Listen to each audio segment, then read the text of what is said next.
Music 5 minutes. That's all it took to trigger one of the quietest yet most effective escalations in the British royal family. What began as routine preparation for a celebratory ceremony transformed within moments into a political and symbolic earthquake. Queen Camilla, usually a fixture at every major royal event, was suddenly absent. Not by chance, not due to scheduling conflicts, but by a deliberate choice. Sophie the Duchess music of Edinburgh had made it clear that Camilla was not welcome at Lady Louise's most important life event. A move that reverberated like a thunderbolt behind palace walls. The news spread faster music than courtiers could react. In the palace corridors, whispers were replaced by music calculations. What consequences would this exclusion have? Who knew about it, who remained silent, and why now? Officially there was no statement, but the images spoke for themselves. An empty seat reserved for the Queen Consort became a symbol of a long-simmering conflict that had now unmistakably surfaced. What made this moment so explosive was not just the affront to Camilla, but the person from whom it originated. Sophie, who for years had been perceived as a reliable, loyal, and unobtrusive pillar of the monarchy, had shed the role of the silent sufferer. Her actions did not appear impulsive but calculated. Observers spoke of a turning point, where restraint was definitively replaced by resolve. There was more to this decision than a mere formal dispute. Since the death of Queen Elizabeth II, the balance of power within the family had noticeably shifted. Camilla's rise to the central female figure of the court went hand in hand with the gradual disappearance of other voices. Sophie, once closely associated with the late monarch, gradually lost visibility, influence, and access. Appointments disappeared, responsibilities were redistributed, presence was reduced, always quietly but consistently. The day of Lady Louise's ceremony was therefore not just any occasion. It stood for continuity, for a new generation, and for a legacy measured not only in titles but also in character. Sophie made it clear that this moment should not be exploited. Camilla's absence was less a personal rejection than a public boundary violation. Who was allowed to dominate this day was redefined. Inevitably, King Charles was at the center of attention. For him, the incident represented a severe test of personal loyalty versus institutional stability. While Camilla's inner circle reacted with outrage, speaking of an unprecedented breach of protocol, more internally, voices interpreted Sophie's move as a long-overdue assertion of power. The question was no longer whether there was a conflict, but how long it had been ignored. The ceremony itself visibly carried the tension. Guests noticed the unusual atmosphere, the cautious probing, the glances at the empty space. Everyone knew that more than just one person was missing. The facade of unity that had protected the royal family for decades was gone.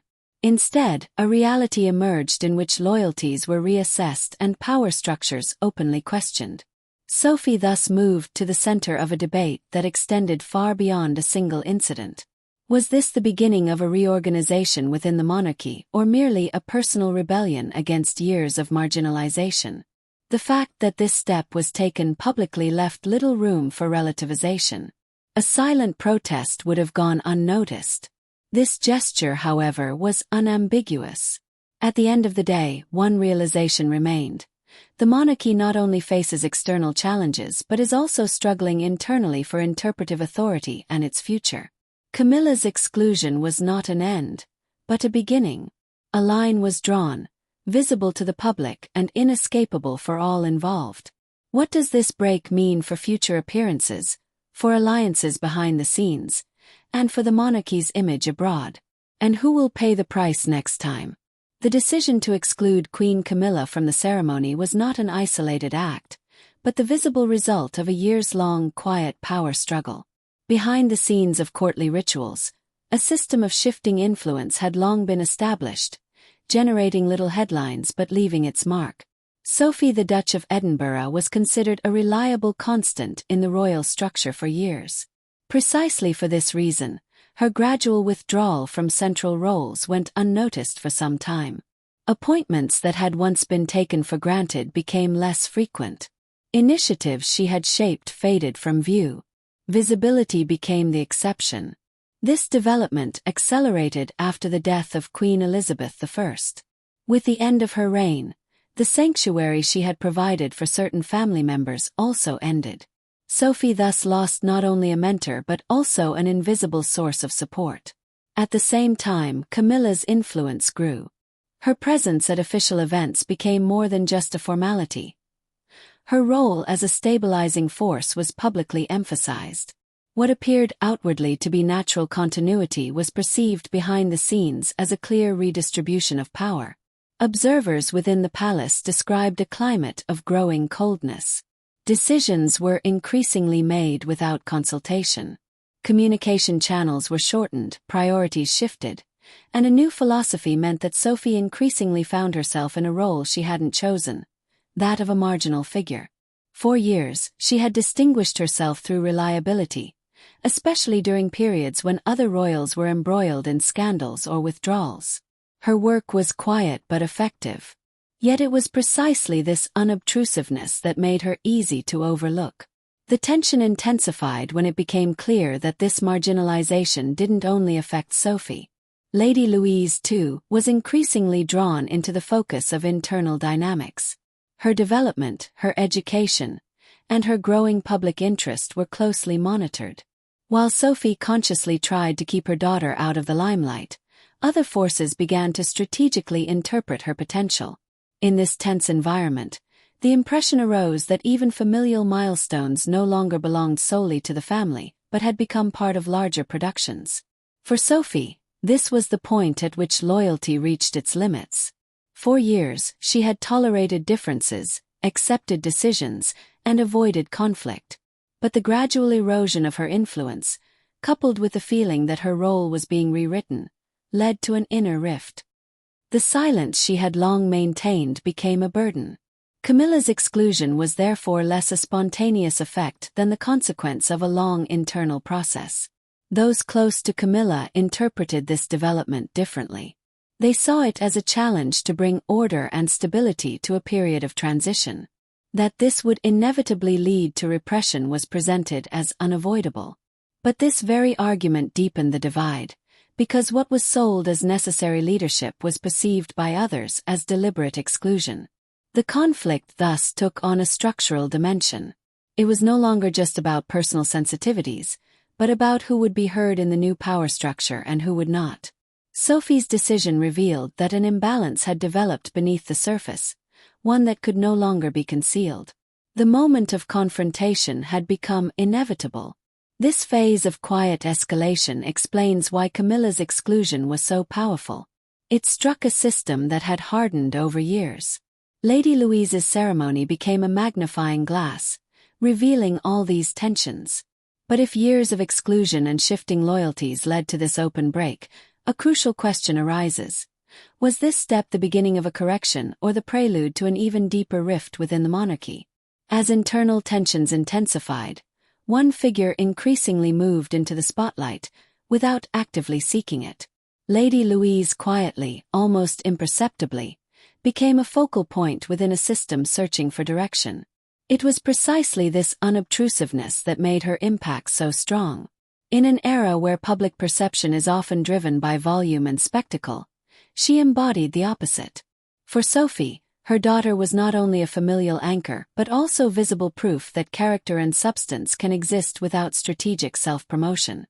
Lady Louise was never conceived as a project. Her upbringing deliberately defied any royal script aimed at maximum visibility. Sophie had decided early on to protect her daughter from constant scrutiny. No strategic placement, no calculated appearances, no artificial creation of expectations.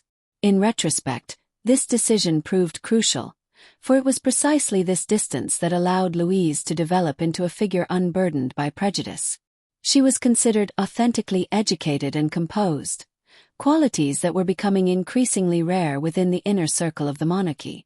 However, as she grew older, perceptions shifted. Louise was no longer seen merely as a quiet niece, but as a symbol of a possible future. Her academic achievements, her demeanor, and her ability to navigate diverse environments with poise did not go unnoticed. Within the palace, she began to be viewed differently, not as an individual, but as a projection screen. This is precisely where Sophie's alarm bells started ringing, for where others saw opportunities, Sophie recognized risks.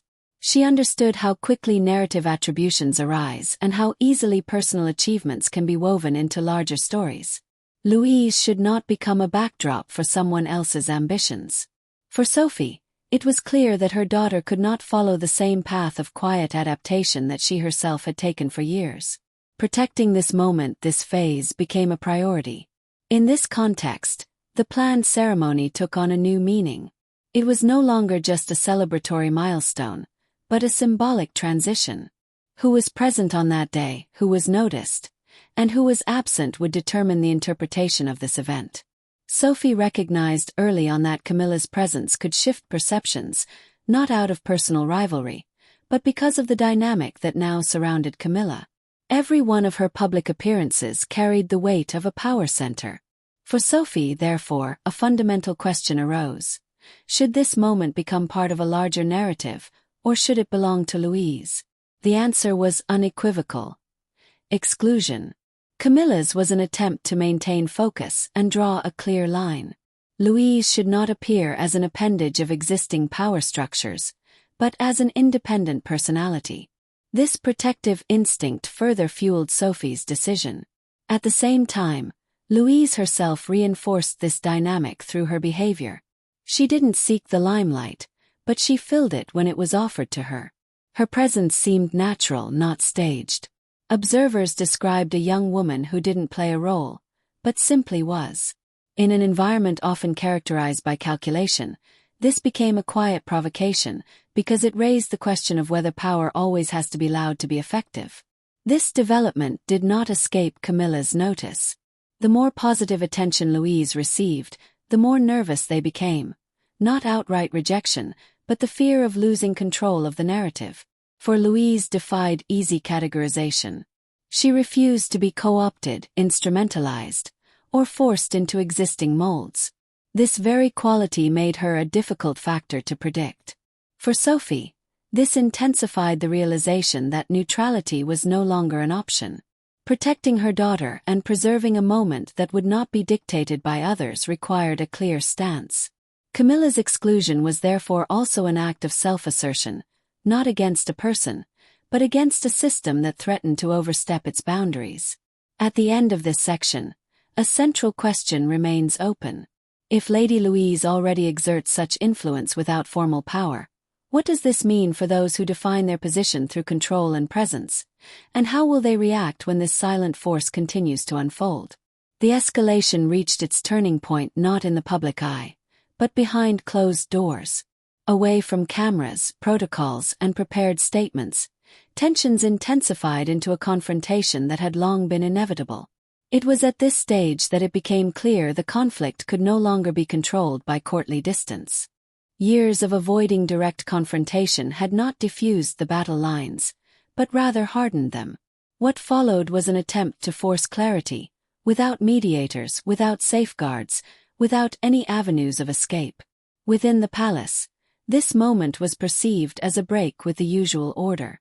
Decisions were normally coordinated, filtered, and delayed. But now the pace was different. The situation demanded immediacy.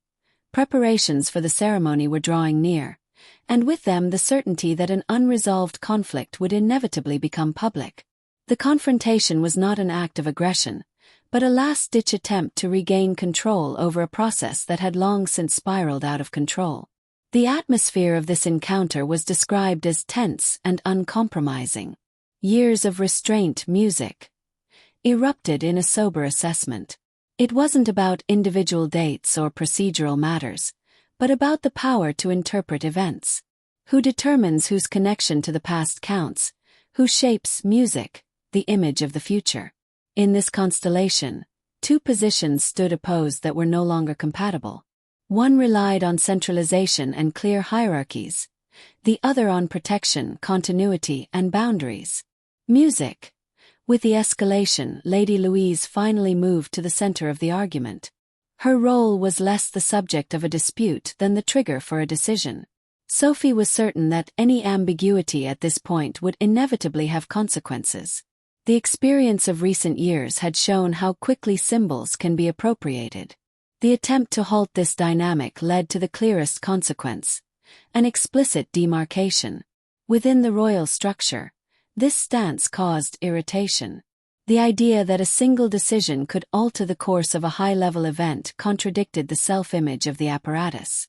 But therein lay the effect. The confrontation made it clear that formal titles do not automatically generate acceptance. Respect, it turned out, was not a result of position, but of perception and trust. After this meeting, it was clear that there would be no face-saving solution. Camilla's exclusion was no longer a rumor, but a definite consequence. Attempts to soften or reinterpret the move failed. The decision had been made, and it was deliberately final. With this, the conflict shifted from the internal sphere to the realm of public perception. The reactions were swift. Within the palace, frantic coordination began to limit potential damage. But every measure seemed helpless in the face of the clear signal. The confrontation had drawn a line that could no longer be erased. The narrative of unity had been shattered, replaced by a new one of demarcation and self-assertion. This phase marked the transition from latent tension to an open power struggle. The ceremony was no longer merely a family event, but a touchstone of loyalties. Silence signifies a position. Appearance signifies a stand. The confrontation behind closed doors had established the framework within which all subsequent actions would be interpreted. At the end of this section, the crucial question remains: if even an internal clash can trigger such tectonic shifts, how will this conflict unfold once it is fully exposed to the public eye? The day of the ceremony began with a deceptive calm. Outwardly, everything appeared orderly, almost routine. The procedures were fixed. The order of events was clear, the setting meticulously prepared. But beneath this surface lay a tension that could no longer be concealed. Everyone in the room knew that this occasion was more than a formal milestone in Lady Louise's life. It had become the stage for a power struggle, the outcome of which was still uncertain. As the guests arrived, Queen Camilla's absence was immediately noticeable. There was no attempt to disguise it. The seat reserved for her remained visibly empty, a silent reminder that a boundary had been deliberately drawn. This empty chair acquired its own symbolic power. It stood for exclusion but also for decision. For many present, it was clear that this appointment attracted more attention than any presence could have. Reactions ranged from cautious astonishment to palpable nervousness. Conversations died down more quickly than usual. Glances searched for orientation. It was obvious that the perception of the entire event had shifted. The ceremony was no longer just a personal milestone, but a public signal. Those who appeared did so with an awareness of the political dimension of the moment. Lady Louise herself appeared calm, a presence that contrasted sharply with the tense atmosphere. Her demeanor seemed collected and focused, free of any demonstrative gestures. It was precisely this restraint that amplified its impact. In a room filled with unspoken conflicts, she was the still point. Her words and movements refocused attention on the essentials without obscuring the fractures. Her omission of Camilla was understood as a deliberate choice. The silence at that point resonated more powerfully than any explicit statement. Sophie, the Duchess of Edinburgh, meanwhile, remained outwardly composed. Observers noted subtle details that hinted at inner tension, yet overall she projected an air of control. This posture was interpreted by many as an affirmation of her decision. She had not sought the conflict, but she now bore it visibly. The exclusion of Camilla was no longer an impulsive gesture, but a reality she was prepared to embrace. Others present also sent subtle signals. Gestures of closeness, brief touches, shared glances were attentively noted. They formed a picture of new alliances and shifting loyalties. Without words, a new order emerged, one based not on rank but on relationships. The ceremony thus became a site of silent positioning. The media impact was almost immediate. Even before the official part was over, initial assessments were circulating. The question of Camilla's absence dominated the news coverage. Officials remained neutral, but the interpretation had already been made. The images told their own story. The empty seat, Sophie's concentrated presence, and Lady Louise's poise created a narrative that could hardly be relativized. For King Charles, this day meant an additional burden. His role demanded restraint, but the tensions were undeniable. The ceremony, intended to demonstrate unity, instead exposed fault lines. The public perceived this, and with it grew the question of the monarchy's internal stability. By the end of the day, it was clear that this appearance would have a lasting impact. The symbolism of the exclusion had taken root. It could no longer be dismissed as accident or misunderstanding. Lady Louise's ceremony became the reference point for a new phase in which conflicts were no longer hidden but played out openly. But if a single day can have such consequences, the next question inevitably arises. What counterreactions will follow, and how far are those involved prepared to go to defend their positions? The consequences of the exclusion were not limited to the day of the ceremony. No sooner had the last applause died down than a period of frantic reorientation began behind the scenes. Within the palace, discussions were held, assessments were made, and scenarios were devised. The question was no longer whether damage had been done, but how deep it ran. For with Queen Camilla's conspicuous absence, a power struggle that had long been kept beneath the surface had been exposed. For King Charles, the situation intensified into a dilemma. As monarch, he was required to project unity. As a husband, he was confronted with a personal affront that had become public. Every reaction carried risks. Open intervention would have exacerbated the conflict. Silence was interpreted as weakness. This tension revealed the limited scope for action afforded by the office in family disputes. Simultaneously, new lines of loyalty were forming. Within the court, there was closer scrutiny of who positioned themselves and how. Support was shown not through statements, but through presence, proximity, and restraint. The dynamic was subtle, yet irreversible. Sophie, the Duchess of Edinburgh, was no longer the marginal figure she had long been perceived to be. Her action had moved her to the center of the debate and bestowed upon her an authority that stemmed not from titles, but from consistency. Queen Camilla, on the other hand, found herself facing a situation that challenged her position without directly attacking her. The exclusion was not an open act of defiance, but a symbolic gesture that weakened her authority. In a system heavily reliant on perception, this was a delicate shift. Attempts to regain control of the narrative appeared hesitant and cautious.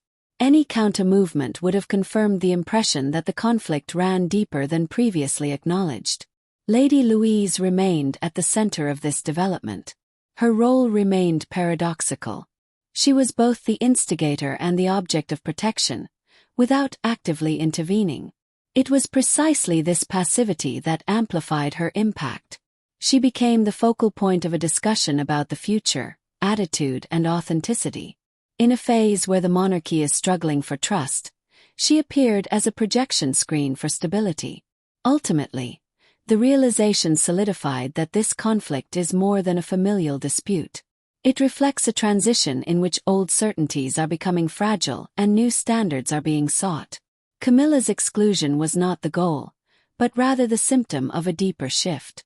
The question remains whether this development will lead to a lasting reorganization, or whether it merely marks the beginning of further, still unresolved conflicts. Queen Camilla's exclusion from Lady Louise's ceremony marked a turning point within the British monarchy.